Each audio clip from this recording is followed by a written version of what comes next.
اب اس میں نکتے کی بات یہ ہے کہ قلم کا یہ کہنا کہ یا اللہ میں کیا لکھوں، اس کا مطلب قلم کو اللہ نے علم دیا ہے، تبھی تو یہ پوچھ رہا ہے کہ اللہ میں کیا لکھوں۔ تو اللہ نے جواب ارشاد فرمایا تمام مخلوق کی تقدیر لکھنے کو۔ تو قلم کو اللہ نے تقدیر کا علم، مخلوق کی تقدیر کا علم دیا، اور قلم نے لکھا کس میں؟ لوح محفوظ میں۔ اور لوح محفوظ میں کیا ہے؟ ما کان وما سیکون الی یوم القیامہ، جو کچھ ہو چکا وہ بھی لکھا ہے، اور قیامت تک جو کچھ ہونے والا ہے وہ بھی لکھا ہے۔ کیا پتا چلا؟ لوح محفوظ اللہ کی کریشن ہے، لیکن ما کان وما یکون کا علم اللہ نے دیا ہے۔ قلم اللہ کا مخلوق ہے، قلم کو بھی ما کان وما یکون کا علم ہے۔ تو جس کے صدقے میں لوح و قلم اللہ نے بنایا، جن کے نور سے لوح و قلم بنایا گیا، تو اللہ کے حبیب صلی اللہ علیہ وسلم کے تعلق سے عالمی ما کان وما یکون کہنا شرک کیسے ہو گیا؟ اگر کوئی اسے شرک کہتا ہے تو اس کا مطلب وہ قلم کو بھی اللہ مانتا ہے، لوح محفوظ کو بھی اللہ مانتا ہے۔ کیوں؟ شرک کی تعریف ہی یہی ہے کہ اللہ کی ذات یا صفات میں کسی کو شریک ٹھہرایا جائے۔ اللہ اکبر۔ لیکن سوال یہ پیدا ہوتا ہے کہ لوح محفوظ میں اللہ نے لکھا کیوں؟ حکم کیوں فرمایا؟ کیا اللہ بھولتا ہے؟ معاذ اللہ، اللہ بھولنے سے پاک ہے، بھولنا یہ عیب ہے، اللہ اس سے پاک ہے۔ تو محدثون فرماتے ہیں، علماء فرماتے ہیں، لوح محفوظ میں لکھنے کی حکمت یہ ہے کہ فرشتے ہماری تقدیر کو جانے اور اللہ کے اولیاء ہماری تقدیر کو جانے۔ تو اولیاء کرام لوح محفوظ کو دیکھ کر ہماری تقدیریں بدلنے کے لیے اللہ سے دعائیں کرتے ہیں۔ تبھی تو سرکار غوث پاک نے فرمایا کہ میری آنکھیں ہمیشہ لوح محفوظ کو دیکھ رہی ہوتی ہیں۔ تو اولیاء اللہ کو اللہ تعالیٰ لوح محفوظ دکھاتا ہے۔ اور سرکار مفتی اعظم ہند نے کیا خوب فرمایا، فرماتے ہیں اے غوث پاک، جو قسمت ہو میری بری اچھی کر دے، جو عادت ہو بد کر بھلی غوث اعظم۔ کیوں؟ اللہ نے آپ کو وہ طاقت دی ہے۔ تو اب غوث پاک ہماری مشکلوں کو بھی دیکھ رہے ہیں، ہماری خوشیاں بھی دیکھ رہے ہیں۔ کیوں؟ لوح محفوظ اللہ نے بنایا اپنے بندوں کو دکھانے کے لیے، لکھا اپنے بندوں کو دکھانے کے لیے۔ تو غوث پاک ولیوں کے سردار لوح محفوظ دیکھتے ہیں تو ہماری مشکلوں سے وہ آگاہ ہیں، اللہ نے انہیں علم عطا فرمایا، اور اللہ نے ایسی وسعت نظر بھی عطا فرمائی، ایسی نظر میں طاقت بھی عطا فرمائی کہ سرکار تاج الشریعہ فرماتے ہیں کہ غوث پاک ہم جس پریشانی سے گزر رہے ہیں، یہ پریشانیاں آپ کی تیرے نظر کے سامنے کوئی حیثیت ہی نہیں رکھتی۔ آپ کی ایک نظر وہ ہماری پریشانیوں کو دور کرنے کے لیے کافی ہے۔ تو فرماتے ہیں تیرے نظر سے پھیر دو سارے علم کے تیر، تیرے نظر سے پھیر دو سارے علم کے تیر، کیا یہ علم کے تیر ہے یا غوث المدد؟ کیا یہ علم کے تیر ہے یا غوث المدد؟ صدقہ رسول پاک کا جھولی میں ڈال دو، صدقہ رسول پاک کا جھولی میں ڈال دو، ہم قادری فقیر ہیں یا غوث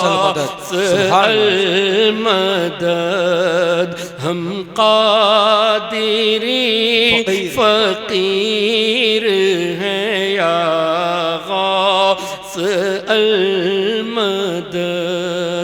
دل کی سنائے اختر دل کی زبان میں، دل کی سنائے اختر دل کی زبان میں، یہ بہتے نیر ہے یا غوث المدد کہتے یہ بہتے نیر ہے یا غوث المدد رضی اللہ عنہ. اللہم صلی علی سیدنا و مولانا محمد معدن الجود والکرم وعلى آلہ وصحبہ وأہل بیتہ وازواجہ وابویہ واولیاء امتہ وامتہ وبارک وسلم. محترم حضرات، اللہ تبارک و تعالی نے قرآن کریم میں ارشاد فرمایا، سورہ بقرہ آیت نمبر غالباً 251، وَلَوْلَا دَفْعُ اللَّهِ النَّاسَ بَعْضَهُمْ بِبَعْضٍ لَفَسَدَتِ الْأَرْضِ، جس کا مفہوم یہ کہ اگر اللہ تعالیٰ بعض بندوں کے ذریعے بعض بندوں کی پریشانیاں دور نہ کرتا، وَلَوْلَا دَفْعُ اللَّهِ النَّاسَ بَعْضَهُمْ بِبَعْضٍ، لوگوں کے ذریعے اللہ بعض لوگوں کی پریشانیاں مصیبتیں دور نہ فرماتا، لفسدت الارض، تو زمین ہلاک ہو جاتی. اس سے کیا پتا چلا؟ اللہ خالق ہے، اللہ تعالیٰ سب کچھ کرنے والا ہے، فعال لما یرید، لیکن اللہ بلاؤں کو دور کرانے کے لیے اپنے بندوں کو چنا ہے.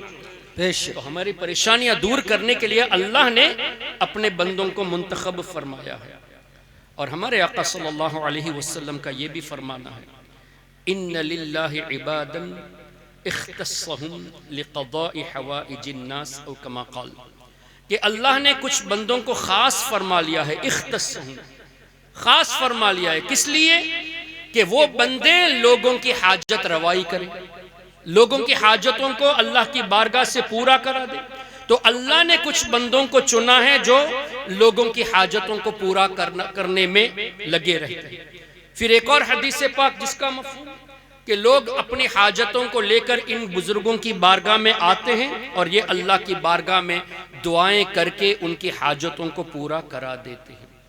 اچھا، اس آیت کریمہ کے تحت اب بڑی بڑی تفاسیر اٹھا لیجئے. اس میں حافظ ابن کثیر کا میں خاص کر نام بار بار لیتا ہوں، اس کی ایک وجہ ہے. اگر آج آپ کے یہاں وہابی نجدی نہیں ہے تو الحمدللہ، لیکن اس کا مطلب یہ نہیں کہ ہم اوور کانفیڈنس رہے. ہمیں اپنے بچاؤ کے لیے، اپنے بچوں کی حفاظت کے لیے ابھی سے تیاریاں شروع کرنی ہیں. آج نہیں تو اللہ نہ کرے کل کوئی ایسا موقع آ جائے کہ آپ کے درمیان کوئی نجدی آ کر قرآن کریم اور احادیث طیبہ کو مس کوٹ کرے، تو اس وقت ان کو یہ کہنا ہے کہ جس کو تم فالو کرتے ہو ابن تیمیہ کا سٹوڈنٹ ہے حافظ ابن کثیر، اور حافظ ابن کثیر نے تفسیر ابن کثیر میں اس آیت کریمہ کے تحت کئی حدیثیں جمع کی ہیں. اس میں ایک یہ ہے کہ اللہ کے حبیب صلی اللہ علیہ وسلم ارشاد فرماتے ہیں، ان اللہ، اللہم صلی وسلم وبارک علیہ، اللہ کے نبی صلی اللہ علیہ وسلم ارشاد فرماتے ہیں، ان اللہ لا يدفع، لام ہے یہاں، ضرور اللہ تعالی دفع فرماتا ہے. کیا؟ ان اللہ لا يدفع بالمسلم الصالح، اپنے ایک ولی کے صدقے میں، ام مئت اہل بیت من جیرانہ البلاء، آس پاس کے رہنے والے 100 گھر کے لوگوں کی اللہ بلاؤں سے حفاظت. سبحان اللہ، سبحان اللہ، سبحان اللہ، ان اللہ لا يدفع، بے شک اللہ ضرور دفع فرماتا ہے، بالمسلم الصالح، اپنے ایک نیک بندے کے سبب سے. کیا؟ ام مئت اہل بیت، 100 لوگوں کی بات نہیں ہے، 100 گھر کے لوگوں کی بات ہے.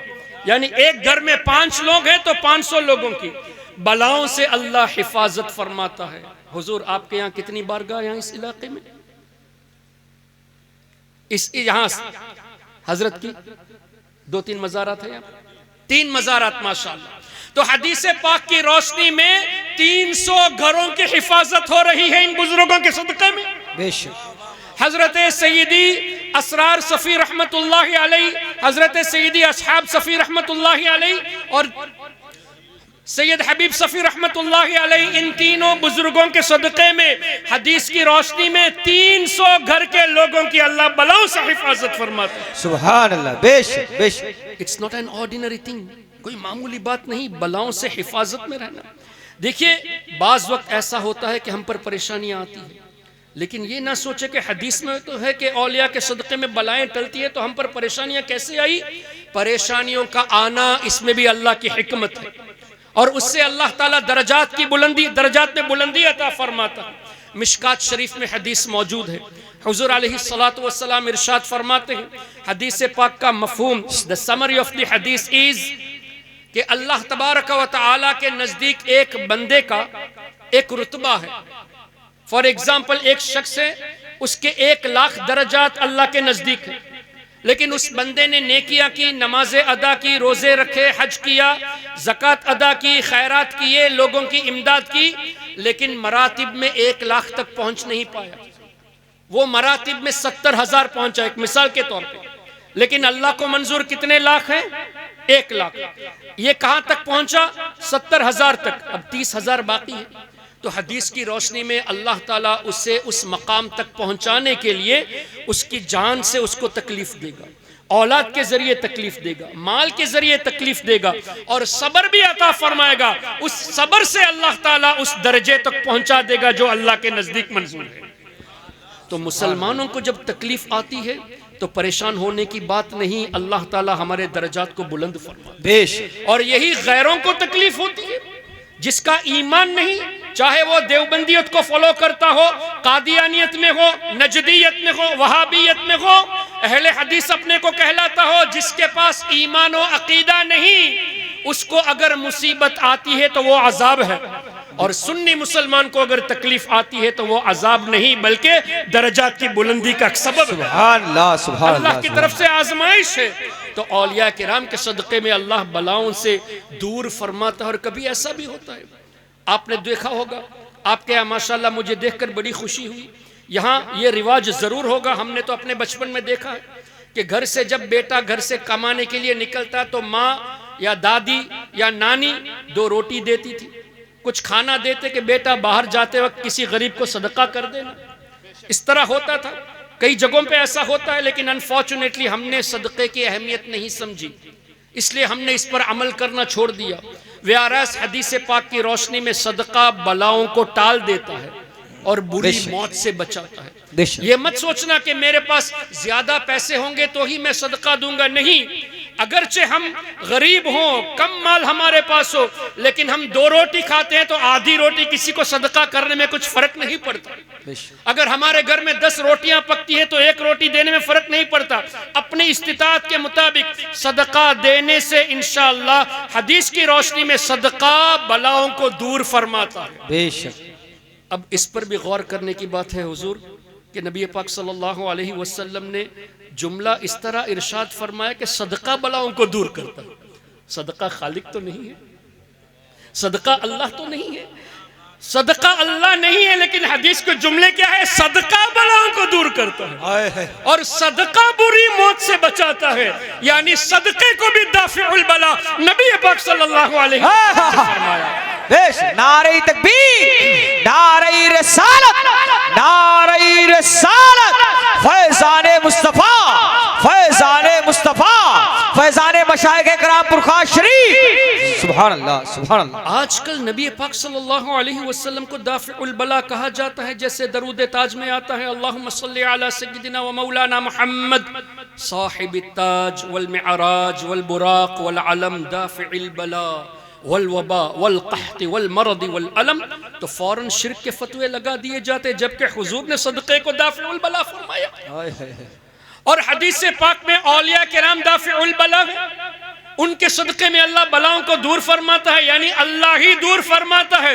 جس کے سبب سے اللہ دور فرماتا ہے وہ جب ایک ایسی چیز ہے کہ جس کو صدقہ کہا جاتا ہے، تو نبی پاک صلی اللہ علیہ وسلم جو اللہ کے حبیب ہے ان کو دافع البلا کہنا یہ کہاں سے شرک ہو گیا؟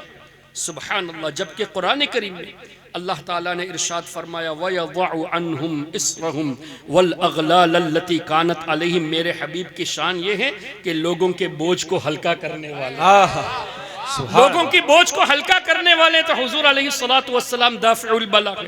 میں یہ عرض کر رہا تھا یہ آیت کریمہ وَلَوْلَا دَفْعُ اللَّهِ النَّاسَ بَعْضَهُمْ بِبَعْضٍ لَفَسَدَتِ الْأَرْضِ، اس کے تحت حافظ ابن کثیر نے صرف اس حدیث کو نہیں لکھا، اور بھی حدیث سے جمع کی ہے۔ ان میں سے ایک یہ بھی ہے کہ میری امت میں حضور نے فرمایا 30 ابدال ہوں گے، کچھ روایات میں 40 ابدال کا ذکر، بعض روایات میں 356 ابدال کا ذکر ہے، اور جملے آگے کیا ہے؟ میری امت میں 30 ابدال بہم تقوم الارض، یہ زمین جو قائم ہے ان اولیاء کے سبب سے قائم ہے۔ وَبِهِمْ تُرْزَقُونَ، اللہ روزی دیتا ہے ان اولیاء کرام کے سبب سے۔ وَبِهِمْ تُنْصَرُونَ، اللہ کامیابی عطا فرماتا ہے اولیاء کرام کے صدقے میں۔ اگر کوئی نجدی میری بات سنتا ہو تو کان کھول کے سن لے، کھول کر سن لے کہ تم اولیاء کرام کی گستاخی کرتے ہو جبکہ روزی اللہ ان کے صدقے میں دیتا ہے۔ تو روزی کھانے کا حق تمہیں کس نے دیا جب اولیاء کی برائی کرتے ہو؟ اور اس سے بھی بڑھ کر ایک اور بات، تم زمین کے اوپر چلتے ہو، زمین قائم اولیاء کے سبب سے ہے۔ بہم تقوم الارض، زمین قائم اولیاء کے سبب سے، اور تم ان کی گستاخی کرتے ہو تو زمین پر چلنے کا حق کس نے دیا تمہیں؟ اگر زمین پر چلنا ہے تو اولیاء کرام کی غلامی کرنا سیکھو۔ اور یہ حدیث پاک کی روشنی میں ہے کہ حضور علیہ الصلوۃ نے فرمایا بہم تقوم الارض، تو اولیاء کرام کی یہ شان۔ اچھا، میں نے آپ سے اس لیے بھی کہا کہ اس بات کو ذہن میں بٹھا لے کہ کل اگر کوئی غیر مقلد آپ کے سامنے یہ باتیں پیش کرے اور انگلش ورشن، جیسے ابھی مولانا صاحب نے انگلش میں کچھ الفاظ بیان میں استعمال فرمائے، تو مجھے یہ لگا کہ ماشاءاللہ پڑھا لکھا طبقہ یہاں ہے، الحمدللہ بہت اچھی بات ہے۔ جو لوگ انگلش ورشن تفسیر ابن کثیر کا پڑھیں گے تو وہ آپ سے کہیں گے کہ حافظ احسان نے غلط بات کہہ دی ہے۔ ہم نے دیکھا، آپ کو بھی دکھاتے ہیں، سورہ بقرہ آیت نمبر 251 آیت موجود ہے، لیکن وہ حدیث تو موجود نہیں جو حافظ احسان نے بیان کیا۔ تو آپ ان سے یہ کہیں گے کہ بھائی پہلے عربی ورشن تو دکھاؤ، جو اصل ابن کثیر ہے اس کو لے آؤ، اس میں ہم تمہیں دکھاتے ہیں یعنی اصل ورشن میں یہ حدیثیں موجود ہیں اولیاء کرام کے تعلق سے، اور انہوں نے انگلش ورشن میں اس کو ہٹا دیا۔ کیوں؟ جو چیز یہ نہیں مانتے، یہ نہیں چاہتے کہ آپ ان چیزوں کو مانیں۔ تو اگر کل کوئی آپ کے سامنے انگلش ورشن دکھائے تو آپ کے پاس علماء کرام موجود ہیں، ان کے توسل سے آپ ان لوگوں کو نہ صرف چپ کرائیں گے بلکہ قائل کرنے کی کوشش کریں گے۔ اگر ہمیں مشرک کہتے ہو تو اپنے امام کو پہلے مشرک کہو، پہلے حافظ ابن کثیر کو مشرک کہو، اس کے بعد ہمارے بزرگوں کو مشرک کہنا، تو وہ یقیناً اپنے امام کو مشرک نہیں کہے گا، وہ کبھی بھی حافظ ابن کثیر کو مشرک نہیں کہے گا، زیادہ سے زیادہ اتنا ہی کہے گا کہ اس بات کو ہم نہیں مانتے جو حافظ ابن کثیر نے لکھی۔ لیکن بات دراصل یہ ہے کہ اولیاء کرام کی شان جب ان مفسرون نے لکھ دیا ہے تو ہمیں انکار کرنے کا حق دیا کس نے؟ پھر مزید ہمارے یہاں ماشاءاللہ ہم نے یہ دیکھا، آج بھی حضرت کے توسل سے ماشاءاللہ حضرت سیدنا منور علی شاہ رحمۃ اللہ علیہ کی بارگاہ کی حاضری ہوئی، اور خواجہ غریب نواز کی بارگاہ میں آپ لوگ جاتے رہتے ہیں، اعلیٰ حضرت امام احمد رضا کی بارگاہ میں، حضرت مخدوم سمنا کی بارگاہ میں، دیگر بزرگوں کی بارگاہ میں جاتے رہتے ہیں۔ آپ نے دیکھا ہے وہاں پر کبھی ایسا ہوتا ہے کہ جیسے حضرت مخدوم سمنا کی بارگاہ میں ایک پونڈ ہے پانی کا، جہاں لوگ نہاتے ہیں، برکت کے لیے پانی پیتے ہیں۔ حکمت کیا بتاتے ہیں کہ حضرت مخدوم سمنا رحمت اللہ علیہ نے اس پانی کو استعمال فرمایا تھا۔ اسی طرح آپ ناگور شریف چلے جائیے ساؤتھ انڈیا میں، آپ اجمیر شریف چلے جائیے، کئی جگہوں پہ آپ دیکھیں گے کہ پانی کا کنواں وہاں ہوتا ہے۔ چائنا چلے جائیے، حضرت ابی وقاص رضی اللہ عنہ کی بارگاہ میں جو گوانزو میں ہے، چائنا میں ہے، اور کئی صحابہ کی مزارات ہیں لیکن گوانزو میں بہت مشہور ہے حضرت ابی وقاص رضی اللہ عنہ۔ وہاں بھی ہماری حاضری ہوئی تو ہم نے دیکھا کہ وہاں بھی ایک کنواں پڑا ہوا ہے، اور باقاعدہ اس میں چینی زبان میں اور انگریزی زبان میں لکھا ہوا ہے کہ یہ وہ کنواں ہے جہاں کا پانی حضرت ابی وقاص نے استعمال فرمایا، اور برکت کے لیے لوگ اس پانی کو پیتے ہیں۔ تو کئی مزارات پہ یہ دیکھا جاتا ہے، اور ہمیں شرک کا ہم پر فتویٰ لگاتے کہ دیکھو بزرگوں کی بارگاہ میں اس طرح تم فیضیاب ہونے کے لیے پانی کیوں استعمال کرتے ہو، ان کے تبرکات کیوں حاصل کرتے ہو؟ تو اس کا جواب حدیث پاک میں موجود ہے، صحیح مسلم کی حدیث ہے۔ حدیث کا مفہوم، حضور علیہ الصلوۃ صحابہ کے ہمراہ ایک بار قوم سمود کی بستی کی طرف سے گزرے، وہاں سے گزر ہوا تو کیا ہوا، ایک کنواں نظر آیا، صحابہ نے اس کنویں سے پانی کو لیا، آٹا بھی گوندھ لیا. پھر حضور علیہ السلام نے ارشاد فرمایا کہ یہ جو آٹا تم نے گوندا ہے اس پانی سے یہ جانوروں کو کھلا دو اور اس بستی سے جلدی گزر جاؤ. کیوں؟ وہاں عذاب نازل ہوا تھا، عذاب نازل ہوا تھا. اس بستی سے جلدی گزرنے کا حکم ہوا اور جو آٹا گوندھ لیا تھا اس کنویں سے پانی، اس کنویں کے پانی کو لے کر وہ جانوروں کو کھلانے کا حکم دیا. کیا پتہ چلا جس جگہ پر اللہ کا عذاب نازل ہوا وہاں کا پانی بھی ہمیں استعمال نہیں کرنا چاہیے، احتیاط کرنا. یہ حدیث کی روشنی میں ایک سبق ملتا.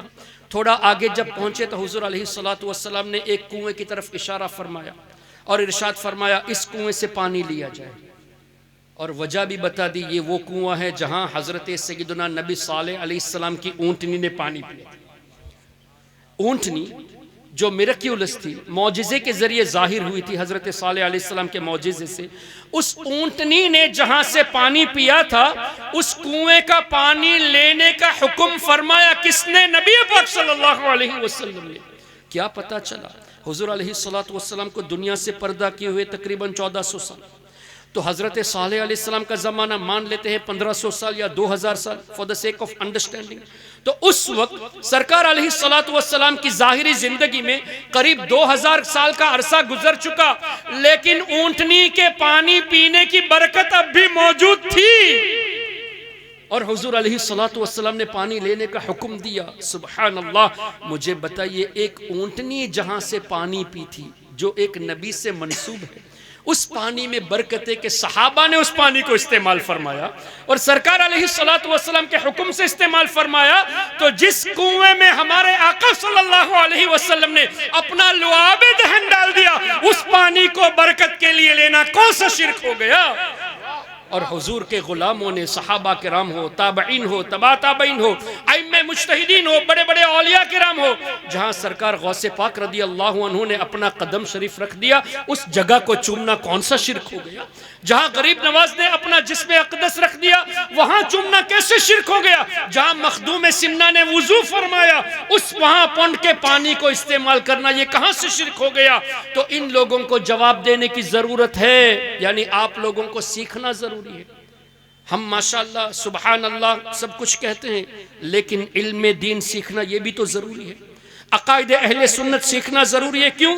اس کی وجہ یہ ہے کہ یہ مت سوچے کہ آپ ایک ویلیج میں رہتے ہیں یا ایک چھوٹے سے شہر میں رہتے ہیں، آج آپ یہاں ہیں، کل آپ کا بچہ کسی فورین میں جا کر جاب کے لیے جب جائے گا یا بزنس کے لیے جائے گا تو اس کا مائنڈ خراب کرنے والے تیار بیٹھے ہوئے ہیں. تو ابھی سے اپنے بچوں کی حفاظت کی تیاری آپ لوگوں کو کرنی ہے. تو اس طرح اگر کوئی اعتراض کرے کہ یہ شرک اور بدعت والا عمل ہے تو صحیح مسلم کی اس حدیث کو دکھایا جائے کہ جس کنویں سے نبی صالح علیہ السلام کی اونٹنی نے پانی پیا تھا اس پانی کو، اس کنویں سے پانی لینے کو نبی پاک صلی اللہ علیہ وسلم نے ارشاد فرمایا. تو اب کیا پتا چلا ہمارا یہ جو عمل ہے بزرگوں کی بارگاہ سے برکتیں حاصل کرنا یہ قرآن اور حدیث کے خلاف نہیں بلکہ عین قرآن اور حدیث کی روشنی میں. پھر مزید یہ میں نے شروع میں ایک جملہ کہا تھا منقبت پڑھتے وقت کہ جہاں غوث پاک کا ذکر ہوتا ہے وہاں اللہ کی رحمت کا نزول ہوتا ہے.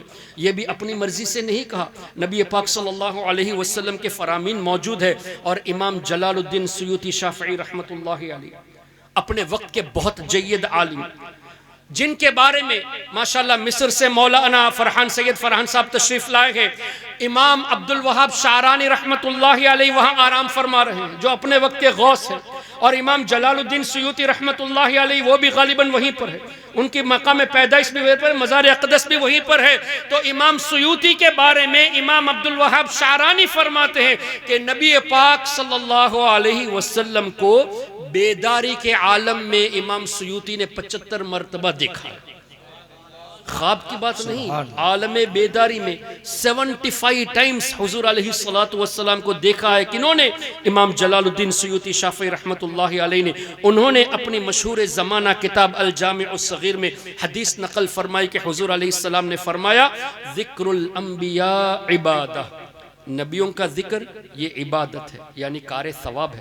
آپ حضور علیہ السلام کا ذکر کریں گے ثواب ملے گا، آدم علیہ السلام کا ذکر کریں گے ثواب ملے گا، نبی موسیٰ علیہ السلام کے تذکرہ بیان کریں گے ثواب ملے گا۔ اور کوئی یہ مت کہنا کہ یہ حدیث موضوع ہے یا ضعیف ہے، کیوں؟ قرآن کو تو کوئی ضعیف اور موضوع نہیں کہہ سکتا۔ اگر کوئی کہے گا تو ایمان سے ہی خالی ہو جائے گا۔ مجھے بتائیے، سورہ مریم اٹھائیے، اللہ ارشاد فرماتا ہے وَذْكُرْ، اپنے حبیب سے ارشاد فرماتا ہے وَذْكُرْ فِي الْكِتَابِ إِبْرَاهِيمِ، کتاب میں حضرت ابراہیم علیہ السلام کو یاد کرو، یعنی ان کے واقعات لوگوں کے سامنے بیان کیجئے۔ کون فرما رہا ہے؟ اللہ فرما رہا ہے۔ کن سے؟ اپنے حبیب سے، کہ لوگوں کو بتائیے ابراہیم علیہ السلام کے تعلق سے، انہو کان صدیقا نبیا، بے شک وہ سچے ہیں، اور آگے نبیین کا لفظ ہے۔ لیکن سوچنے والی بات ہے کہ ابراہیم علیہ السلام تو آلریڈی نبی ہے، تو یہاں نبیین کیوں اللہ نے دوبارہ ارشاد فرمایا؟ انہو کان صدیقا نبیا، whereas he is already a prophet۔ ترجمہ قرآن کنز الایمان پر جب نظر پڑی تو اعلیٰ حضرت نے اس طرح ترجمہ فرمایا کہ بے شک وہ سچے ہیں اور غیب کی خبریں دینے والے ہیں۔ واہ واہ، بے شک نبی ان کا ترجمہ غیب کی خبریں بتانے والے۔ تو میں نے سوچا کہ اعلیٰ حضرت نے کبھی اپنی طرف سے تو کچھ لکھا نہیں، جو کچھ تحریر فرماتے ہیں تو بزرگوں کے اقوال موجود ہوتے ہیں۔ تو میں نے کچھ تفاسیر ڈھونڈنے کی کوشش کی تو تفسیر طبری پر نظر پڑی۔ امام طبری کا وصال ہجری 310 میں ہوا۔ امام طبری 1100 سال پہلے کے بزرگ ہیں، انہوں نے اس آیت کریمہ کی تفسیر میں نبیین کی جگہ پہ یہی فرمایا ہے کہ اللہ ان کو خبریں دیتا ہے۔ تو غیب کی خبریں دینا نبی کا ترجمہ یہ قرآن کریم سے بھی ثابت ہے، اور مفسرون نے بھی نبیین میں غیب کی خبریں دینے والا۔ تو حضرت ابراہیم علیہ السلام یہ غیب کی خبریں دینے والے، اور آگے اللہ نے فرمایا وَذْكُرْ فِي الْكِتَابِ إِدْرِيسَ وَذْكُرْ فِي الْكِتَابِ مُوسَى إِنَّهُ كَانَ مُخْلَصًا وَكَانَ رَسُولًا نَبِيًّا، وہاں بھی نبیین کا لفظ ہے۔ وَذْكُرْ فِي الْكِتَابِ اسماعیل، حضرت اسماعیل علیہ السلام، وہاں بھی نبیین کا لفظ ہے۔ یعنی یہ تمام انبیاء کرام غیب کی خبریں دینے والے ہیں، تو ان کی شان بیان کرنا یہ اللہ کے حکم سے حضور کی سنت ہے۔ تو اب جہاں کہیں بھی اللہ کے نبیوں کا ذکر کریں گے آپ کو ثواب ملے گا۔ اب ویری ایزی ٹو انڈرسٹینڈ، جس جگہ پر آدم علیہ السلام، نوح علیہ السلام، موسیٰ علیہ السلام، داؤد علیہ السلام کا ذکر ہو، وہاں اللہ کی رحمت کا نزول ہو، یعنی کار ثواب کا مطلب رحمت ہی تو ہے۔ وہاں رحمت کا نزول ہو، تو جس جگہ پہ ہمارے آقا سیدنا محمد الرسول اللہ صلی اللہ علیہ وسلم کا تذکرہ ہو، وہاں کتنی رحمتوں کا نزول ہوتا ہوگا۔ پھر آگے امام سیوطی نے فرمایا حدیث کے الفاظ وَذِكْرُ الصَّالِحِينَ كَفَّارَةٌ أَوْ كَمَا قَالَ، اللہ کے ولیوں کو یاد کرنا یہ گناہوں کا کفارہ ہے، کمپنسیشن فار دا سنس۔ اب گناہوں کا کفارہ کب بنے گا؟ جب رحمت ہوگی تب نا۔ تو جہاں اولیاء کرام کا تذکرہ ہوتا ہے وہاں اللہ کی رحمت کا نزول ہوتا ہے۔ تو ہم نے الحمدللہ آج حضرت سیدنا سید اسرار صفی رحمت اللہ علیہ اور ان کے صاحبزادگان کا تذکرہ کیا۔ اس کا مطلب حدیث کی روشنی میں اس جگہ پر اب رحمت نازل ہو رہی ہے۔ بے شک بے شک، نعرہ تکبیر، نعرہ رسالت، نعرہ رسالت، عرس صفوی، عرس صفوی، حافظ احسان اقبال صاحب قبلہ، نعرہ تکبیر، نعرہ رسالت۔ اب محترم حضرات یہاں اور بھی سوچنے کی بات ہے۔ لیٹ اس پونڈر، ماشاءاللہ ایڈیوکیٹڈ لوگ یہاں پر ہیں، سمجھدار لوگ ہیں۔ Let us ponder on it, غور و فکر کرتے ہیں کہ غریب نواز رحمت اللہ علیہ کی بارگاہ میں عرس کے موقع پر کیا 1000 آدمی ہوتے ہیں؟ لاکھوں کی تعداد میں ہوتے ہیں۔ ویسے لاکھوں کی تعداد میں تو وہاں حاضر رہتے ہیں۔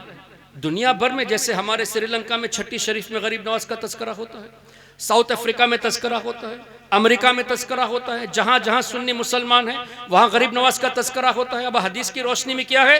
جس جگہ پر اللہ کے نیک بندوں کا ذکر ہو وہاں رحمت کا نزول، تو غریب نواز کو اگر کوئی سری لنکا میں یاد کرے تو سری لنکا والوں پر بھی اللہ کی رحمت، ساؤتھ افریقہ میں یاد کرے تو ان پر بھی اللہ کی رحمت، اور اجمیر شریف میں لاکھوں کی تعداد میں لوگ سب پر رحمت کن کے سبب سے؟ غریب نواز کے ذکر کے سبب سے۔ غریب نواز کو یاد کرنے کی اتنی برکت کے لاکھوں لوگوں پر اللہ کی رحمت۔ تو اب اندازہ کیجئے جس کے نام میں اتنی برکت، کہ ان کا نام لیا جائے اور لاکھوں لوگ فیضیاب ہو تو خود ان کی ذات پر اللہ کی کتنی رحمتیں نازل ہوتی ہیں. سبحان اللہ سبحان اللہ. When you talk about them, when you just recall, when you remember them, you are under the rahmat of Allah Ta'ala. Then what about that person on whom Allah Ta'ala is showering His mercies? ان کے ذات میں اللہ تعالیٰ کی کتنی رحمتیں نازل ہوتی ہوگی ان پر. سبحان اللہ. کون اندازہ لگا سکتا ہے؟ اب غریب نواز اپنے مزار اقدس میں کتنے سال سے آرام فرما رہے ہیں؟ 800 سال ہو گئے. تو 800 سال سے جس جگہ پر آرام فرماتے ہیں وہاں کتنی رحمتوں کا نزول ہوتا ہوگا. تو مزارات پہ جانے میں ایک حکمت یہ بھی ہے کہ کروڑوں کی تعداد میں رحمتوں کا نزول ہوتا ہے. کچھ قطرے ہم بھی پانے کے لیے جا رہے ہیں. We visit مزار شریف in order to seek the رحمت of اللہ تبارک و تعالی. اور اس کو اگر کوئی شرک کی ڈیفینیشن سے بتائے تو that means he has not understood the حدیث. اس نے حدیث کو نہیں سمجھا. پھر اس کو اور آسان کر کے سمجھنے کی کوشش کرتے. جو لوگ کہتے ہیں کہ مزار پہ تعظیماً جانا یہ شرک ہے تو جواب حاضر ہے قرآن کی روشنی میں، حدیث کی روشنی میں. مجھے پہلے بتائیے حضرت سیدنا اسرار صفی رحمت اللہ علیہ یہ اپنی قبر میں آرام فرما رہے ہیں. آرام فرمانے کے لیے موت کا مزہ چکھنا ضروری. موت کا مزہ چکھنے کے لیے دنیا میں زندگی بسر کرنا ضروری. اور دنیا میں زندگی بسر کرنے کے لیے پیدا ہونا بھی ضروری ہے. تو حضرت اسرار صفی رحمت اللہ علیہ پیدا ہوئے، دنیا میں زندگی بسر کیے، موت کا مزہ چکھے اور قبر شریف میں آرام فرما رہے ہیں. اب شرک کی ڈیفینیشن کیا ہے؟ اللہ کی ذات یا صفات میں کسی کو ملانا. اب مجھے بتائیے کیا اللہ پیدا ہوا ہے؟ قل هو اللہ احد اللہ الصمد. آگے کیا ہے؟ لم یلد ولم یولد. اللہ پیدا ہونے سے پاک ہے، نہ اللہ کی اولاد ہے، نہ اللہ کو کسی نے جنا ہے. اور حضرت سیدنا اسرار صفی رحمت اللہ علیہ پیدا ہوئے تو کوئی ایسوسیشن پایا گیا؟ کوئی ایسوسیشن نہیں پایا. پھر اللہ نے قرآن میں ارشاد فرمایا هو الذی خلق لکم ما فی الارض جمیعا. اللہ تعالیٰ نے روئے زمین میں جتنی چیزیں ہیں سب ہمارے لیے پیدا کی. کیا اللہ کو دنیا میں رہنے کی حاجت ہے؟ اللہ تو خالق ہے، اسی نے ہمارے لیے بنایا. یہ جتنی چیزیں ہیں اللہ نے ہمارے لیے بنایا اور اللہ دنیا میں رہنے سے پاک، اس کو حاجت نہیں. کیونکہ اللہ الصمد، اللہ بے نیاز ہے تو اللہ کو اس کی حاجت نہیں ہے. اور حضرت سیدنا اسرار صفی رحمت اللہ علیہ دنیا میں زندگی بسر کی. شرک کا کوئی یہاں تعلق نہیں رہا. کیوں؟ کوئی ایسوسیشن نہیں. آیت الکرسی میں اللہ نے ارشاد فرمایا اللہ لا الہ الا هو الحی القیوم لا تأخذہ سنۃ ولا نوم. اللہ کو نہ نیند ہے نہ اونگ ہے. اور حضرت سیدنا اسرار صفی رحمت اللہ علیہ نے موت کا مزہ چکھا. اللہ تعالیٰ کو تو موت دور کی بات ہے، نیند بھی نہیں اونگ بھی نہیں، کوئی ایسوسیشن پائی نہیں گئی. اور اللہ کی کوئی قبر نہیں اور یہ قبر میں آرام فرما رہے ہیں، کوئی ایسوسیشن نہیں. جب کوئی ایسوسیشن ہے ہی نہیں تو اگر کوئی شرک کہتا ہے تو ایک مطلب یہ ہے کہ اس نے شرک کی تعریف نہیں سمجھی. جب نہیں سمجھی تو دوسروں کو غلط مطلب سمجھا کر بہکانا یہ خود ایک بہت بڑا ظلم ہوا.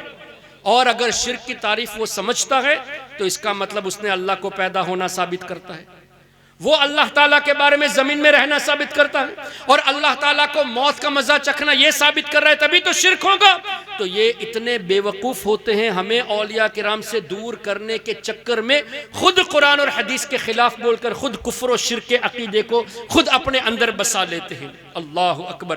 پھر حدیث پاک کی روشنی میں علماء موجود ہیں. ایک مومن کی قبر جنت کے باغوں میں سے ایک باغ ہے.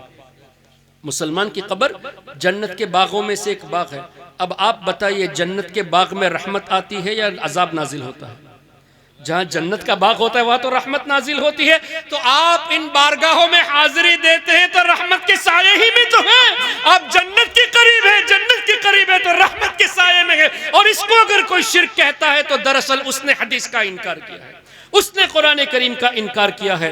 سو میٹر آف انڈرسٹینڈنگ، ہمیں چاہیے کہ یہ سب باتیں ہم علماء کرام سے قرآن اور حدیث کی روشنی میں سیکھیں تاکہ اپنے ایمان کو مضبوط کر سکے. پھر الحمدللہ غریب نواز رحمت اللہ علیہ کو 800 سال کا عرصہ گزر گیا. سرکار غوث اعظم کو 900 سال کا عرصہ گزر گیا. حضرت امام شافعی کو 1250 سال کے قریب کا عرصہ گزر گیا. سیدنا امام اعظم کو تقریباً 1300 سال کا عرصہ گزر گیا. حضرت سیدنا صدیق اکبر کو 1400 سال گزر گئے. آج بھی آپ ان صحابہ سے محبت کرتے ہیں کہ نہیں؟ حضرت فاروق اعظم، حضرت عثمان غنی، حضرت مولا علی مشکل کشا سب سے محبت کرتے ہیں، غوث پاک سے محبت کرتے ہیں، حضرت غریب نواز سے محبت کرتے ہیں، شاہ نقشبند ہو، شاہ سہرورد ہو، سیدنا احمد کبیر رفاعی ہو، سیدنا امام ابو الحسن شاذلی ہو، چاروں ائمہ کرام ہو، سب سے محبت کرتے ہیں۔ یہ محبت کرنا محترم حضرات، یہ ہماری محنت نہیں، اللہ کا گفٹ ہے۔ ان بزرگوں کی محبت اللہ کا گفٹ ہے۔ دلیل قرآن کریم، اللہ تعالیٰ نے ارشاد فرمایا ان الذین آمنوا وعملوا الصالحات سیجعل لهم الرحمن ودا، بے شک جو اللہ تعالیٰ کے نیک بندے ہیں ان کے لیے اللہ لوگوں کے دلوں میں محبت ڈال دیتا ہے۔ بے شک سیجعل لهم الرحمن ودا، رحمان محبت ڈال دیتا ہے، سبحان اللہ تعالیٰ محبت پیدا کر دیتا ہے۔ اور اس آیت کی تفسیر میں حدیث موجود ہے، اور یہ حدیث پاک صحیح مسلم میں بھی موجود ہے۔ حدیث کا مفہوم، حضور علیہ الصلوۃ نے ارشاد فرمایا جب اللہ کسی بندے کو محبوب رکھتا ہے تو حضرت جبریل امین کو ندا فرماتا ہے، اے جبریل I love so and so you too love him، میں ان سے محبت کرتا ہوں، تو بھی ان سے محبت کر۔ اور اللہ کا حکم پاتے ہی جبریل امین اس بندے سے محبت کرنے لگتے ہیں۔ پھر جبریل امین علیہ الصلوۃ آسمان میں فرشتوں کے درمیان اعلان فرماتے ہیں کہ اے فرشتوں، اللہ نے فلاں بندے کو محبوب رکھا ہے، میں بھی محبت کرتا ہوں، تم بھی محبت کرو۔ تو وہ فرشتے آسمان کے یہ بھی محبت کرنے لگتے ہیں۔ پھر اللہ تعالیٰ زمین والوں کے دلوں میں اس بندے کی محبت ڈال دیتا ہے۔ بے شک تو مسلم شریف کی حدیث کی روشنی میں اللہ محبت ڈال دیتا ہے، تو اس کا مطلب کیا ہوا؟ 900 سال کا مسئلہ نہیں، 1200 سال کا مسئلہ نہیں، 800 سال کا مسئلہ نہیں، بات دراصل یہ ہے کہ اللہ نے ہمارے دلوں میں ان بندوں کی محبت ڈال دی کہ 800 سال کا عرصہ گزرنے کے بعد بھی غریب نواز کے چاہنے والے آج موجود ہیں، 1300 سال گزرنے کے بعد بھی امام اعظم کے چاہنے والے موجود ہیں۔ اور یہ بھی بخاری شریف کی حدیث کی روشنی میں سیدہ عائشہ صدیقہ رضی اللہ تعالی عنہ فرماتی ہے کہ ارواح جو ہے نا، یہ آپس میں خلط ملط تھے عالم ارواح میں۔ کس طرح خلط ملط؟ کہ نیک روحیں نیک روحوں کے ساتھ، سعید کے ساتھ، اور شقی کے ساتھ، بد روحوں کے ساتھ، نیک روحیں نیک روحوں کے ساتھ۔ اور اس حدیث کی شرح میں محدثون فرماتے ہیں کہ نبی پاک صلی اللہ علیہ وسلم کے فرمان پر سیدہ عائشہ صدیقہ رضی اللہ تعالیٰ عنہ نے جو یہ فرمایا، اس سے یہ پتا چلتا ہے کہ عالم ارواح میں جن روحوں کا تعلق جن روحوں سے تھا، جب وہ دنیا میں آتے ہیں، سیدہ عائشہ نے خود فرمایا دنیا میں آنے کے بعد ان روحوں سے تعلق باقی رہتا ہے، بے شک ان روحوں کا تعلق باقی رہتا ہے جن کے ساتھ یہ لوگ تھے۔ اس کا مطلب کیا ہوا؟ غوث اعظم کے ہم غلام ہیں، الحمدللہ عالم ارواح میں ہماری روح غوث پاک سے محبت کرتے ہیں۔ بے شک غریب نواز کے ہم غلام ہیں، الحمدللہ غریب نواز کی روح سے ہمارا تعلق تھا، بے شک۔ اور یہ محبت اللہ کی عطا کردہ ہے، اللہ کا گفٹ ہے۔ اب مجھے بتائیے ہمیں اس پر اللہ کا مزید شکر ادا کرنا چاہیے کہ نہیں؟ کہ اے اللہ جن کو تو نے پسند فرمایا ان کی محبت ہمارے دلوں میں تو نے ڈالی ہے، اور جن کے دلوں میں اولیاء کی محبت نہیں، وہ شرک و بدعت کے فتوے نہ لگائے بلکہ اپنے ایمان کی فکر کرے کہ ان کے دل میں ان لوگوں کی محبت نہیں جن کو اللہ نے چنا، جن سے اللہ محبت فرماتا ہے، ان کی محبت ان کے دلوں میں نہیں۔ So they are to worry about their ایمان۔ ہمیں تو اللہ کا شکر ادا کرنا چاہیے اور اللہ سے دعا کرنی چاہیے کہ یا اللہ اس محبت کو ہمیشہ قائم رکھنا، اور ہماری نسلوں میں بھی اس محبت کو منتقل کر دینا کہ قیامت تک آنے والی نسلیں غوث و خواجہ کے غلام بن کر رہے، اولیاء کرام کے خادم بن کر رہے۔ تو الحمدللہ احادیث طیبہ کی روشنی میں، قرآن کریم کی روشنی میں، اولیاء کرام ہمارے لیے رحمت ہے۔ پھر ان کی روحوں کا مقام سبحان اللہ، حدیث پاک کی روشنی میں غالباً مسند احمد میں یہ روایت ہے، اور بھی کئی بزرگوں نے اس حدیث کو لکھا، اور امام جلال الدین سیوطی نے اپنی ایک کتاب برزخ کے تعلق سے، کون سی کتاب ہے؟ شرح الصدور میں بھی اس روایت کو نقل فرمایا۔ روایت کا مفہوم یہ کہ نبی پاک صلی اللہ علیہ وسلم ارشاد فرماتے ہیں جب اللہ کا نیک بندہ دنیا سے جاتا ہے، جب جانے کا وقت ہوتا ہے تو فرشتوں کی ایک بڑی جماعت ان کے سامنے آ جاتی ہے۔ جیسے مثال کے طور پہ حضرت سید اسرار صفی رحمت اللہ علیہ، ان کا جب دنیا سے جانے کا وقت آیا تو حدیث کی روشنی میں اتنے زیادہ فرشتے آئے کہ حد نظر تک فرشتے ہی فرشتے نظر آتے۔ نورانی فرشتوں کا ہجوم موت سے پہلے ان کے سامنے آ جاتا ہے۔ پھر حضرت ملک الموت بھی تشریف فرما ہوتے ہیں، اور دوسرے فرشتوں کے ہاتھ میں جنتی کفن ہوتا ہے اور جنت کی خوشبو ہوتی ہے۔ تو کیا کرتے ہیں ملک الموت قریب آ کر کہتے ہیں اے پاک روح اپنے رب کی رضا کی طرف لوٹ آ، اے پاک روح اپنے رب کی رضا کی طرف لوٹ آ، اور روح مبارکہ اتنی آسانی سے نکالتے ہیں جیسے پانی کے جگ سے قطرہ نکالا جاتا ہے۔ اولیاء کرام کی روحیں مشکل سے نہیں بلکہ آسانی سے قبض کی جاتی ہے، جیسے پانی کا قطرہ پانی کے جگ سے نکالا جاتا ہے۔ آج لوگ نبی پاک صلی اللہ علیہ وسلم کے روح مبارکہ کے تعلق سے حدیث کو مسکوٹ کر کے یہ کہتے کہ حضور کو تو بہت تکلیف ہو رہی تھی، جبکہ حدیث میں لفظ مغموماً موجود ہے، یعنی ہمارے نبی اس وقت بھی امت کے غم میں رو رہے تھے، امت کے غم کی تکلیف تھی، نہ کہ وہ خود تکلیف میں۔ ارے جس نبی کے غلام کو تکلیف نہیں ہوتی، آقا کے بارے میں تکلیف کا لفظ کہنا، یہ کون سا انصاف ہے؟ حضور کے غلاموں کو تکلیف نہیں ہوتی اور تم نبی پاک صلی اللہ علیہ وسلم کے بارے میں ایسی باتیں کرو، یہ کہاں کا انصاف ہے؟ تو ملک الموت اس طرح کہہ کے روح قبض کر لیتے ہیں، پھر ان فرشتوں کو دے دیتے ہیں ان کے ہاتھ میں۔ وہ کیا کرتے ہیں، روح مبارکہ کو جنتی کفن پہ لپیٹ لیتے ہیں اور جنت کی خوشبو اس میں مل لیتے ہیں، پھر آسمان کی طرف لے جایا جاتا ہے۔ جب پہلے آسمان کی طرف جاتے ہیں تو ایک ندا ہوتی ہے کہ یہ پاک روح کس کی ہے، کس کی یہ مبارک روح ہے؟ تو جواب آتا ہے جس نام سے یہ دنیا میں مشہور ہوتے ہیں فرشتے، وہ نام سے کہتے ہیں ارے یہ تو غوث اعظم کی روح ہے، یہ تو اعلیٰ حضرت امام احمد رضا کی روح ہے، یہ تو مخدوم سمنا کی روح ہے، یہ تو سید اسرار صفی رحمت اللہ علیہ کی روح مبارکہ ہے۔ اس طرح جس نام سے مشہور ہوتے ہیں اس نام سے یاد کیا جاتا ہے۔ پہلے آسمان پہ جب پہنچتے ہیں تو پہلے آسمان میں جو مقربین فرشتے ہوتے ہیں وہ دوسرے آسمان تک اس روح کو اکمپنی کرتے ہیں، ساتھ جاتے ہیں۔ دوسرے آسمان پہ پہنچتے ہیں تو وہاں کے جو مقربین فرشتے ہوتے ہیں وہ تیسرے آسمان تک جاتے ہیں۔ اسی طرح اللہ تعالیٰ کی بارگاہ میں روح مبارکہ کو پہنچایا جاتا ہے، پھر رب کا حکم ہوتا ہے کہ اس کو واپس لے جایا جائے اور جہاں سے اس کی مٹی تیار کی گئی تھی۔ معاملہ کیا ہے حدیث کی روشنی میں؟ جس جگہ کی مٹی جہاں جس کو دفن ہونا ہوتا ہے اس جگہ کی مٹی ماں کے رحم میں مکس کر دیا جاتا ہے۔ جب ایک ماں حاملہ ہوتی ہے تو بچہ جب حمل یعنی بچے کا حمل جب قرار پاتا ہے، ایک ماں حاملہ ہوتی ہے تو فرشتے اس جگہ کی مٹی کو لاتے ہیں جہاں اس کو دفن ہونا ہوتا ہے اور وہ مٹی مکس کر دیتے ہیں، وہیں پر اس کی تدفین ہوتی ہے۔ تو کیا پتا چلا ہماری اگر تدفین اس علاقے میں ہوئی ہے تو اس مٹی کو فرشتوں نے اسی وقت جب ماں حمل قرار پائی تھی اس وقت یہاں کی مٹی کو مکس کر دیا تھا۔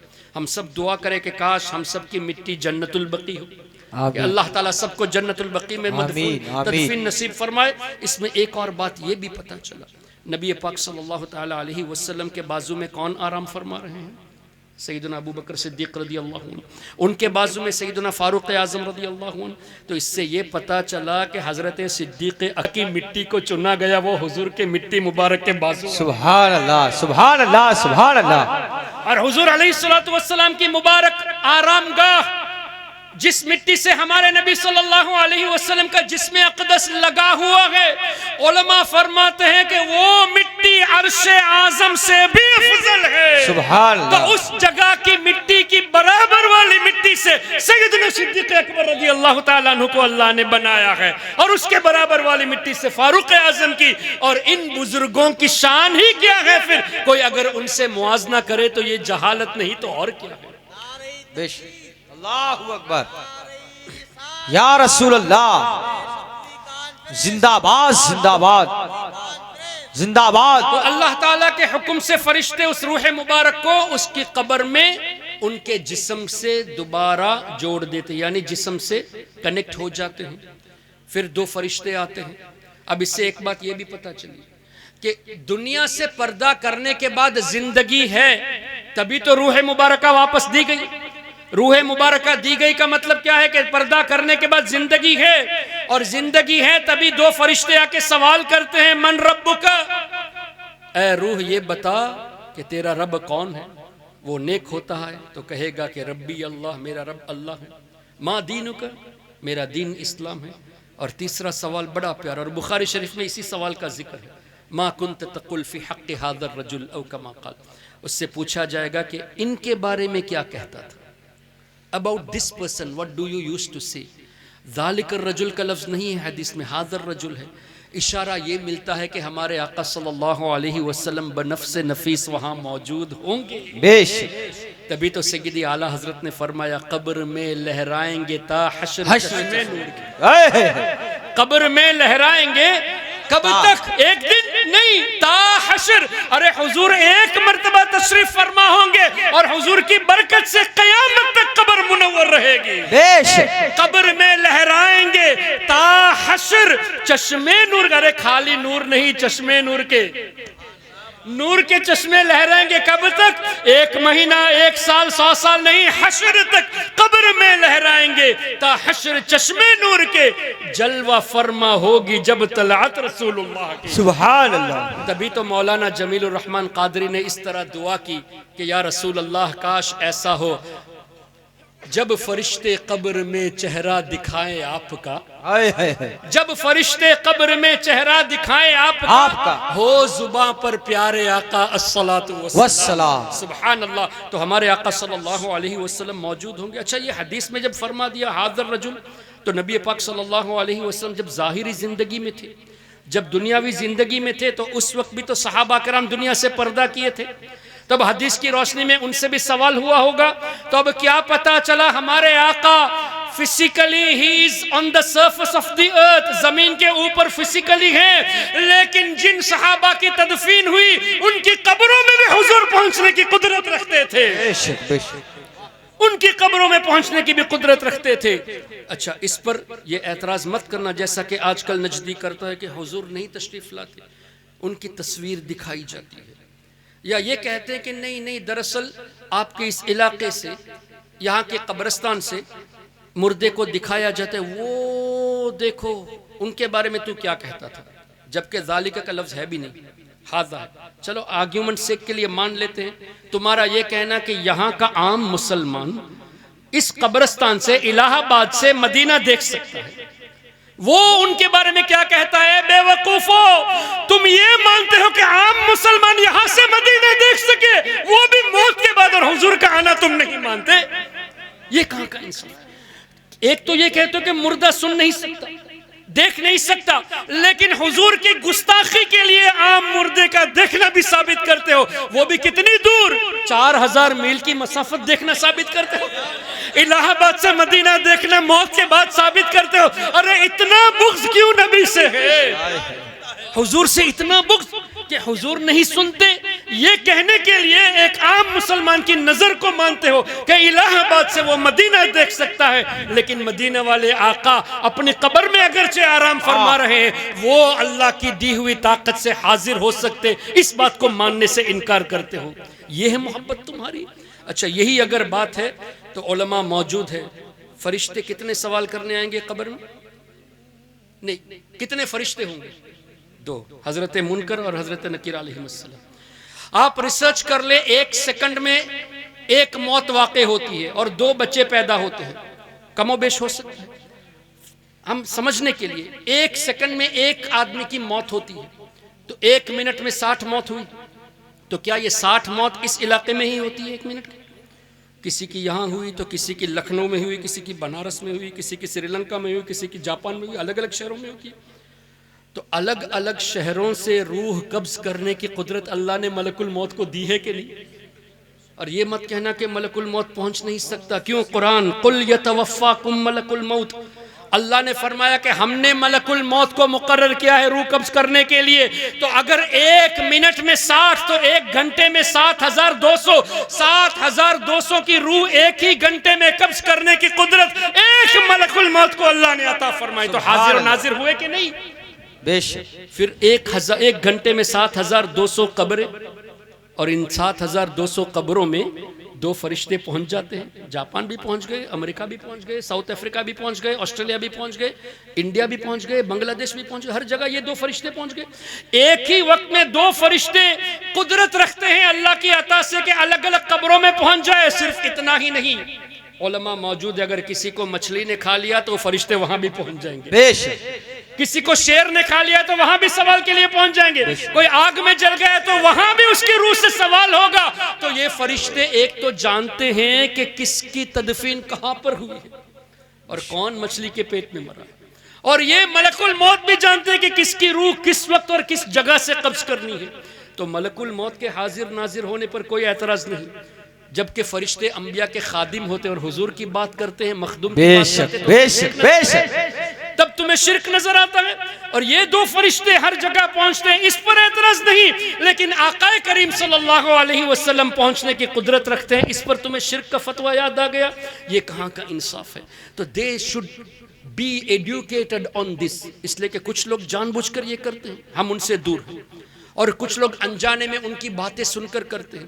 تو ایسے لوگوں کو قریب کرنے کی بھی ضرورت ہے، یہ نہیں کہ ایک آدمی انجانے میں چلا گیا تو ہم اس کو وہاں بھی کہہ کے بھگا دیں، نہیں، علماء موجود ہیں، اس کو قریب کرنے کی کوشش کریں، اس کو سمجھانے کی کوشش کریں۔ کیوں؟ حدیث کی روشنی میں اگر ایک شخص آپ کے ذریعے راہ راست پر آ گیا تو آپ کے لیے دنیا اور دنیا کی تمام چیزوں سے وہ عمل بہتر ہوگا۔ ایک آدمی کا راہ راست پر آنا دنیا اور دنیا کی تمام چیزوں سے بہتر ہوگا۔ تو اتنا بڑا عمل جب یہ ہے تو ہمیں کوشش کرنی چاہیے کہ جو انجانے میں ان کی طرف چلے گئے ہیں یا جا رہے ہیں یا مائل ہو رہے ہیں، ان کو قریب کر کے سمجھانے کی کوشش کریں۔ وہ کب کر سکیں گے؟ when we learn the عقیدہ of اہل السنت والجماعہ۔ اگر ہم پڑھیں گے ہی نہیں، ہم سیکھیں گے نہیں تو how are we to do؟ تو اب ہمیں سیکھنے کے لیے کیا کرنا چاہیے؟ بہت آسان ہے، آپ کو کہیں دور جانے کی ضرورت نہیں، اتنے سارے ماشاءاللہ علماء سٹیج کی رونق بنے بیٹھے ہوئے ہیں۔ آپ ان سے عرض کریں گے کہ حضور ہم کو کم سے کم ہفتے میں 1 گھنٹہ عطا کر دیجئے، کوئی منع نہیں کرے گا۔ بہار شریعت کا پہلا باب عقائد پر ہے، ان سے کہیے 12-13 چیپٹر ہے، اللہ پر کیسے ایمان رکھا جائے، فرشتوں پر کیسے ایمان رکھا جائے، نبیوں پر کیسے ایمان رکھا جائے، تقدیر پر کیسے ایمان رکھا جائے، کتابوں پر کیسے ایمان رکھا جائے، جنت پر کیسے ایمان رکھا جائے، یہ سب ابواب ہیں۔ ہفتے میں 1 گھنٹہ لے کر 1 باب پڑھیں گے تو 12 ابواب 3 مہینے میں پورے ہو جائیں گے۔ کیا پتا چلا 3 مہینے میں آپ اپنے عقیدے کو مضبوط کر سکتے ہیں۔ بے شک، لیکن اس سے ہی ختم نہیں کرنا، بلکہ ان علماء کو اور پریشان کرنا ہے۔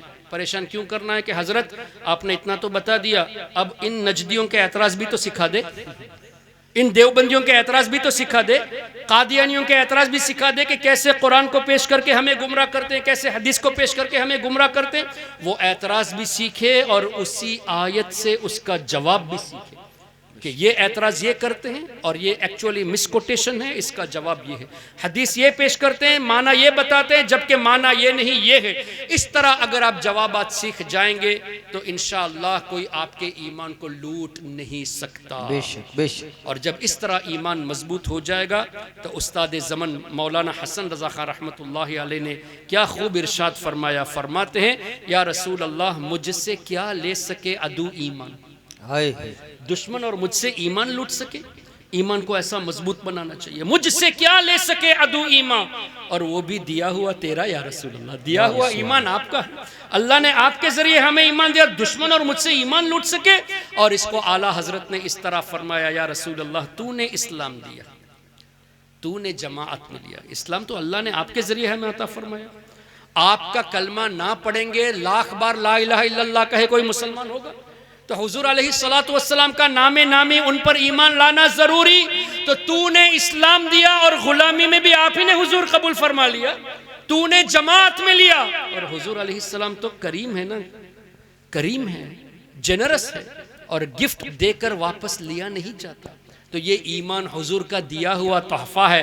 اعلیٰ حضرت کیا پیاری نصیحت فرماتے ہیں کہ ایمان کے معاملے میں اتنے پختے ہو جاؤ کہ تو نے اسلام دیا، تو نے جماعت میں لیا، یا رسول اللہ تو کریم، پھرتا ہے اب کوئی عطیہ تیرا، عطیہ یہ پھرتا ہے نہیں، واپس نہیں لیا جاتا۔ یعنی ایمان ایسا مضبوط ہو کہ حضور نے ہمیں یہ ایمان عطا کیا ہے، اللہ نے ہمیں حضور کے صدقے میں یہ عشق رسول عطا فرمایا، تو اس پر مضبوطی سے قائم رہنا ضروری ہے۔ محترم حضرات، آپ بڑے خوش نصیب ہے کہ آپ کے یہاں اولیاء کرام آرام فرما رہے ہیں، اور آپ سے قرب و جوار میں الہ آباد شہر میں حضرت سیدنا منور علی شاہ رحمۃ اللہ علیہ اور دیگر بزرگان دین آرام فرما رہے ہیں، اور آگے لکھنؤ کی طرف جاتے ہیں تو وہاں بھی کتنے بزرگان دین آرام فرما رہے ہیں. اس طرف چلے جائیے تو حضرت مخدوم سمنا آرام فرما رہے ہیں, اور آگے چلے جائیے تو سیدی اعلیٰ حضرت آرام فرما رہے ہیں. دلی چلے جائیے تو خواجہ بختیار کاکی, محبوب الہی نصیر الدین چراغ دہلوی اور دیگر بزرگان دین, حضرت شیخ محقق شاہ عبدالحق محدث دہلوی جیسے بزرگان دین آرام فرما رہے ہیں. یہ ہم کتنے خوش نصیب ہیں کہ اللہ نے اولیاء کی سرزمین پر ہمیں پیدا کیا, بے شک اولیاء کی سرزمین پر ہم رہتے ہیں. تو اب اس کے لیے اللہ تعالیٰ سے مزید دعائیں کرنی چاہیے کہ یا اللہ اس پر مضبوطی سے قائم رکھ. اور آخر میں ایک نصیحت یہ بھی کر دوں جو آج کل لیکنگ یہ چیز نظر نہیں آتی, والدین کے لیے دعا. بہت کم لوگ ہوں گے جو والدین کے لیے دعائیں کرتے ہیں. محترم حضرات, والدین اگر حیات ہیں تو ان کے لیے دعا کرنا ضروری, اور وہ پردہ بھی کر چکے ہوں ان کے درجات کی بلندی کے لیے دعا کرنا بھی ضروری.